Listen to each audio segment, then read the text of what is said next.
कर्ण ने कृष्ण से पूछा, मेरा जन्म होते ही मेरी मां ने मुझे त्याग दिया। क्या अवैध संतान होना मेरा दोष था? द्रोणाचार्य ने मुझे सिखाया नहीं, क्योंकि मैं क्षत्रिय पुत्र नहीं था।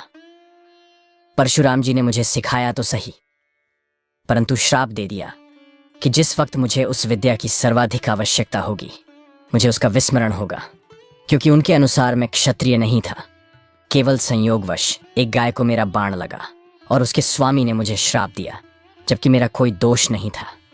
द्रौपदी स्वयंवर में मेरा अपमान किया गया। माता कुंती ने मुझे आखिर में मेरा जन्म रहस्य बताया भी, तो अपने अन्य बेटों को बचाने के लिए जो भी मुझे प्राप्त हुआ है दुर्योधन से ही हुआ है। तो अगर मैं उसकी तरफ से लड़ूं तो मैं गलत कहाँ हूं? कृष्ण ने उत्तर दिया, कर्ण, मेरा जन्म कारागार में हुआ। मैं जन्म से पहले ही मृत्यु मेरी प्रतीक्षा में घात लगाए थी। जिस रात मेरा जन्म हुआ उसी रात माता पिता से दूर किया गया। तुम्हारा बचपन खड्ग, रथ, घोड़े, धनुष और बाण के बीच उनकी ध्वनि सुनते बीता।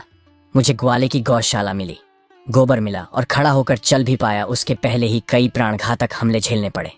कोई सेना नहीं, कोई शिक्षा नहीं। लोगों से ताने ही मिले कि उनकी समस्याओं का कारण मैं हूं।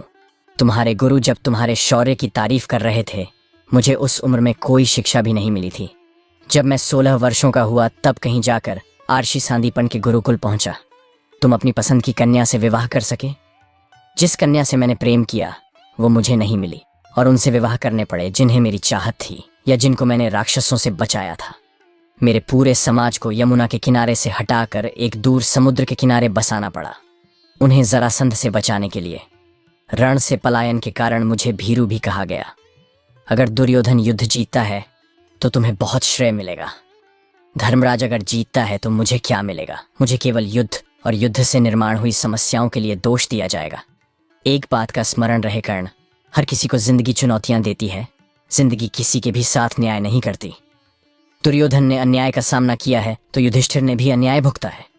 लेकिन सत्य धर्म क्या है यह तुम जानते हो? कोई बात नहीं, अगर कितना ही अपमान हो, जो हमारा अधिकार है